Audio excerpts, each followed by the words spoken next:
Station, this is Houston. Guten Abend. Are you ready for the event? And Houston, this is Station. I'm ready for the event. Good afternoon, Luca. European Space Agency, this is Mission Control Houston. Please call Station for a voice check. Die Nervosität steigt jetzt. Jetzt müssen wir gucken, wie wir die nervous, and we're trying to figure out how to get things going here with the different stations. Carmen, this is Station. I can hear you barely in the background. I can hear the speaker. ESA, und die stellt dann die weitere Verbindung her. Frau Diener können wir nicht sehen, nur hören. Wieder die Frage, können Sie mich hören, Frau Diener? Ja, vielen Dank, Herr Rinner. Mattias Maurer hat mir auch soeben schon bestätigt, dass er mich klar und deutlich hören kann. Und auch Sie. Dann werde ich sofort die Bühne verlassen und So I will das leave Feld the stage and leave it to the three gentlemen. Danke für deine Zeit heute. Thank you for your time today. Das ist sicher ein besonderer Moment für dich. I'm sure this is a special moment for you. Ja, vielen herzlichen Dank. Many thanks. Ja, super. Hallo, Hello, Matthias. super. Hello, Matthias, and many thanks that this is happening today. We're so excited to speak to you today, and that once again a German astronaut is on the ISS. But of course, especially in the Saarland, we're happy that you, Mattias Maurer, a native of this region, are in space, and we've been following your progress on social networks, and we look at all the pictures, but now we want to learn firsthand from you, how are you doing up there? Where exactly are you right now in the ISS, and what does your living and working space look like?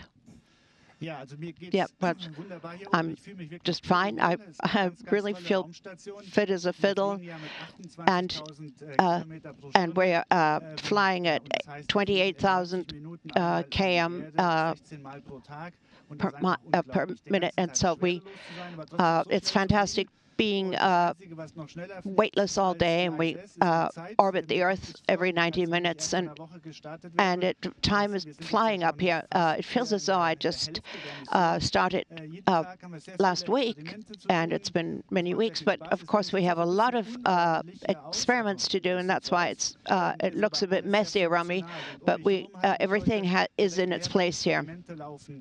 And I have many experiments going at this time, and working with my colleagues up here is enormous fun. Thank you very much. Thanks for that picture. We are here at the University of the Saarland to speak to you. Of course, we couldn't have an audience in this auditorium because of Corona, but we're sure that a lot of students are watching this, watching you streaming this broadcast, and that we chose this live stream. But one of the most important things is that it's the kind of work you're doing up there. So if you can tell us a little bit about your experiments up there. Well. Okay, so I have a little bit of advertising for the University of the Saarland, because I think I learned a lot at the University in Saarbrücken that prepared me on Earth for my work up here as an astronaut. What I'm doing currently, I'll just show you briefly, the thing with the blue light. We're growing plants. How do plants grow in weightlessness? We want to find out how they might potentially grow on the moon or on Mars, and we need to know how to produce our own food on those missions. What looks like a football here, but it's a highlight experiment. We just started operating it today. behind the camera, we have an oven in which we melt metal. So I sleep up there, but around me here, this is my workplace. We do materials experiments, life sciences, material sciences. I myself am a guinea pig for several experiments and for physical experiments and many different technical appliances, implementations. Dear Mr. Maurer, okay, this is Manfred Schmidt. I send you greetings. I'm the president of the University of the Saarland. As president, I'm so proud that we are able to be hosts of this live broadcast, and in this way have a way of displaying the experiments, the research we do regarding space research. And of course, you are a graduate of this university. It makes us very proud. And you were one of the first students of material sciences. And my question is, how did your studies at this university prepare you for your work on the ISS? What did you take from your studies here in the course of your career and in your work in space? Well, I think those studies were really the best preparation for this work. Not just the studies, the soft skills, as well as the technical skills. So technically speaking, we do a lot of material sciences experiments up here, and it's economically very, very relevant because 70% of innovations have to do with new material. It has new applications. And even in addition to the melting oven, we have the Japanese module, the American module. So the technical experiments are key, but the soft skills are very important too.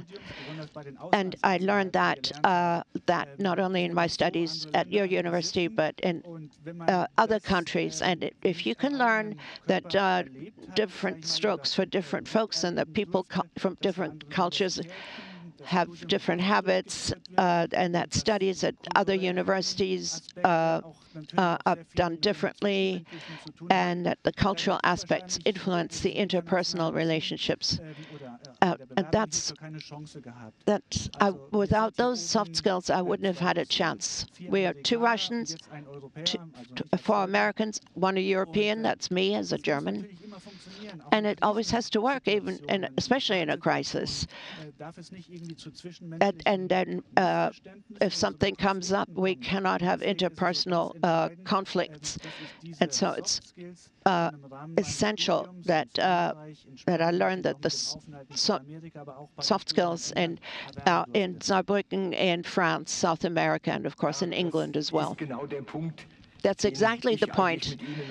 That's exactly what I wanted to discuss with you, because indeed, you were one of the first of our university involved in the French-German studies at the University of Nancy.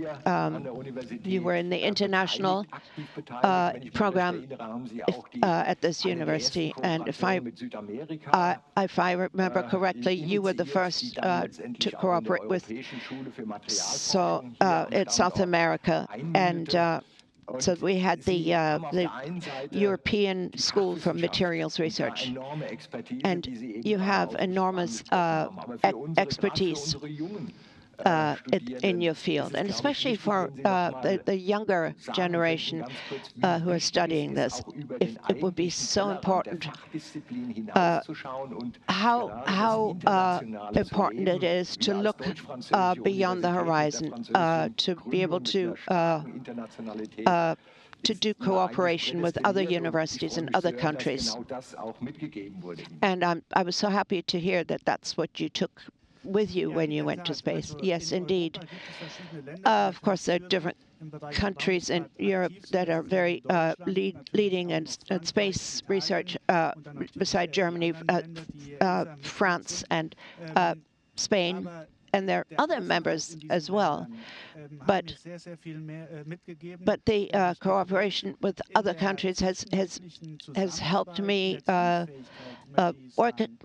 ability to work in a team and have interpersonal skills. Being an astronaut is not nearly as hard as becoming an astronaut. And working up here in a small area with a large team intensively and every day to successfully implement these experiments that have taken years to develop on Earth, and that's a kind of little bit of stress. So this is why it's so critical to be a team player. That's why we're chosen on the basis of being able to work in a team to solve a problem and to enjoy the results of your work afterwards. And if there are problems, which of course arrive in any project, there are some cultural misunderstandings, or that something sounds different in another language, and it might be taken as criticism when it's really not meant as such. And that's why it's so important to learn these soft skills during your studies in different at different universities, and that's why the collaboration Saarbrücken University has with other countries. And I wouldn't be here without an astronaut, without the material science that I studied, and the soft skills that I was able to learn thanks to the program.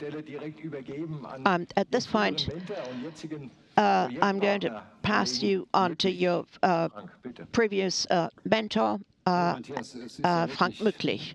Hello, Matthias. It's almost a coincidence that you're already an astronaut, and that my institute has two very important projects up there. I think when we spoke in 2017, about possibly this project called Touching Surfaces would be your very personal project. And the big question is, how is it going with your personal project? Is it going according to expectations? I tried to explain a little bit what you're doing. Are your colleagues working with you? And you sent me an email at 0:40 this morning. Okay. You said that you were not going to throw the specimens, and that you would let NASA look at them. It's a wonderful experiment. I hope you can see what I have here. I can't hold everything, the microphone and the touch screen and the two spoons. It's a wonderful experiment. It's very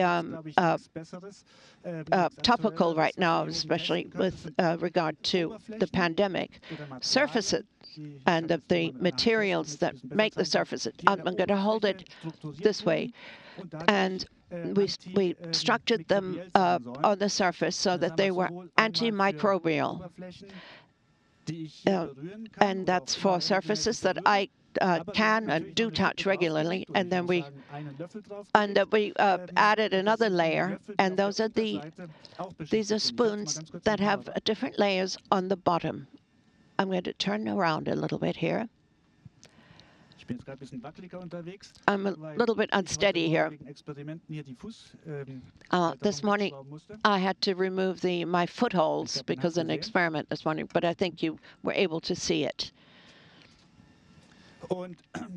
These surfaces are what we are testing right now. And we have an outstanding laboratory up here because we're a completely sealed laboratory where human beings have lived for over 20 years. We live here for 6 months and then are relieved by the next person. We have no gravity, so the liquids on top and microbes on top of a surface are without weight. And so, of course, we have the mutation rate of bacteria is far greater up here because of zero gravity. And so we have a diminished immune system up here. So that we can prove that, as we hope, that these surfaces will have applications on Earth. And I don't know if I'm allowed to talk about the project that you are working on Earth, but I'm excited about this experiment. And I'm very pleased that my colleagues here are using these spoons, and they like them very much. And I'll bring them back to Earth, and so we will test the microbes on our fingers and whatever else might be in the mouths of my colleagues and might have ended up on the spoons. Perhaps you'll be relieved that I passed along these spoons to 2 other experimenters, one to the minister president and one for the university president. And if we ever do any more experiments, I'm sure these 2 gentlemen will support us in that endeavor. I want one more question, and I asked around and came up with this question. And we read that moisture behaves differently in zero gravity, and our experiments with bacteria involve moisture after all. What is completely different liquids and moisture up there, but normal people down here can't even imagine? Because of the lack of gravity, there's always a nice little bubble that forms up here. I'm going to show you here. Yeah, I'd like to do this for children, but you can do it at the university as well. This is a lovely globe that's forming here, and so that it's not causing damage here. So if I have this liquid here, so the gravity doesn't influence it anymore. Then we have surface tensions, gravity and the powers and other things become apparent, and these are extremely important experiments. And if I moisten my toothbrush in the morning, one little and I put the water gets sucked in between the bristles, and then if I have take some water, and I can just put a drop of water on my skin, and it moistens my hand in a completely different way. And so with just a few drops of water, I'm able to wash myself reasonably well. Okay, so we're going to have Tobias Hans. We've seen we've seen your experiment. You also took your own menu up there. How did you enjoy that food? And when you're in the cupola, what do you think when you look down on our planet? The Saarland food was a complete success. I invited my colleagues and we really enjoyed it. The food up here is very well prepared. It's all a little paste-like, so it doesn't float away. So if you have loose rice, it'd go all over the place. We can't have that.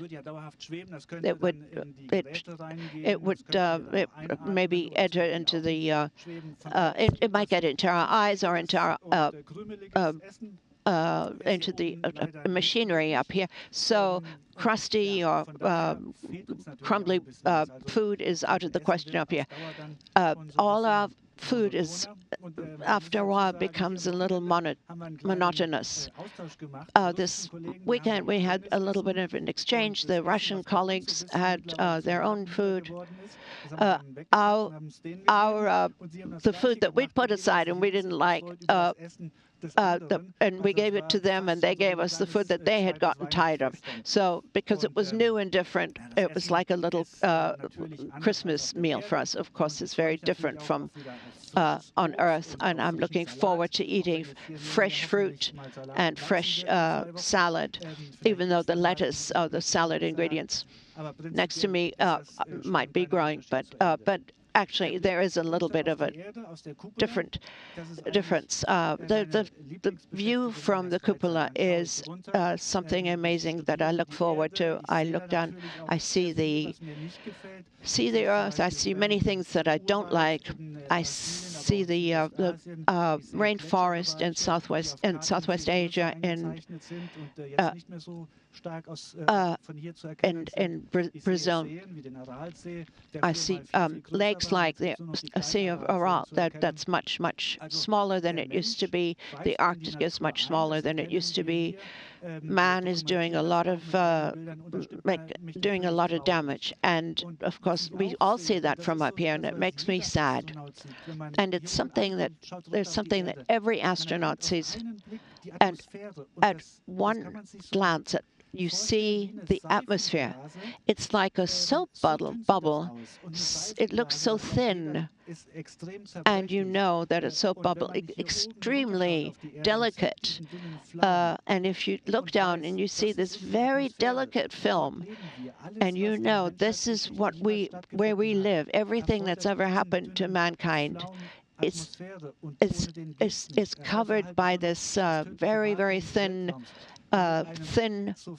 bubble, and outside of that, we would have only the dangerous vacuum, and that makes me very sad. And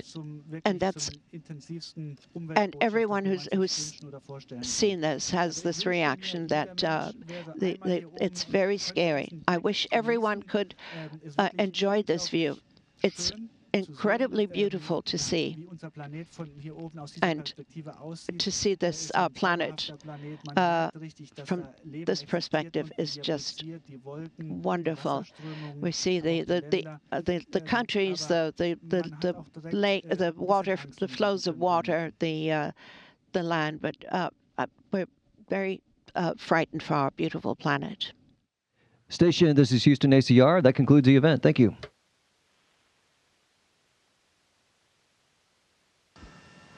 Thank you very much. I guess I talked too long. All the best to Saarbrücken. Tschüss, beste Grüße. Thank you to all participants from ESA. Vielen Dank. Station, we are now resuming operational audio communication.